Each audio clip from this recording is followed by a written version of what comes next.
శ్రీమాత్రే నమః. జీవితంలో ఈ 4 విషయాలు మీ భార్యకు చెప్పకండి. సంతోషకరమైన కుటుంబాన్ని నడిపించుకోవడానికి చాణక్యుడు కొన్ని విధానాలను రూపొందించాడు. ఆయన ప్రకారం భార్యాభర్తలు ఒకరినొకరు ప్రశంసించుకోవాలి. సమస్య వచ్చినప్పుడు కలిసికట్టుగా ఎదుర్కోవాలి. కొన్ని విషయాలను భార్యాభర్తల మధ్య మాత్రమే ఉంచాలి. ఇతరులతో పంచుకోకూడదని కూడా చెప్పాడు. కొన్ని విషయాలను భార్యకు భర్త చెప్పొద్దని కూడా తెలిపాడు. మీరు మీ భార్యతో చెప్పకూడని విషయాలేంటి అనేది ఈరోజు ఈ వీడియోలో చూసి వివరంగా తెలుసుకుందాం. అంతకంటే ముందు ఈ వీడియో కనుక మీకు నచ్చినట్లయితే లైక్ చేయండి, షేర్ చేయండి. అలాగే మరెన్నో ఇలాంటి ఆధ్యాత్మిక విషయాల కోసం మన ఛానల్ని సబ్స్క్రైబ్ చేసుకోండి. ఇంకా విషయంలోకి వెళ్తే, మనిషికి అనుమానం, దుఃఖం, బాధ కలగడం సహజం.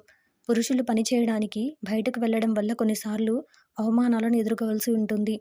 అలాంటప్పుడు మీ భార్యకు అన్ని విషయాలు చెప్పకండి. ఎందుకంటే కొన్ని ఇళ్లల్లో భార్య భర్త పడే బాధలను అర్థం చేసుకుంటుంది.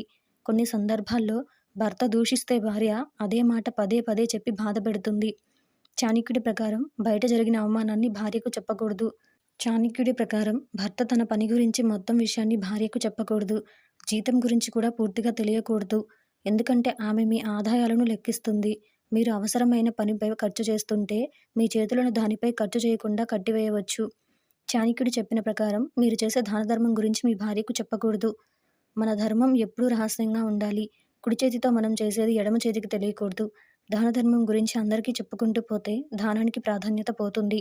అదేవిధంగా మీ భార్యతో ఈ విషయం గురించి మాట్లాడకండి. ఎందుకంటే ఇలాంటి విషయాల్లో ఆమె అడ్డుపడే అవకాశం ఉంది. చాణక్యుడి ప్రకారం మీ బలహీనతలు ఏమైనా కావచ్చు, కానీ ఇతరులతో పంచుకోవద్దు.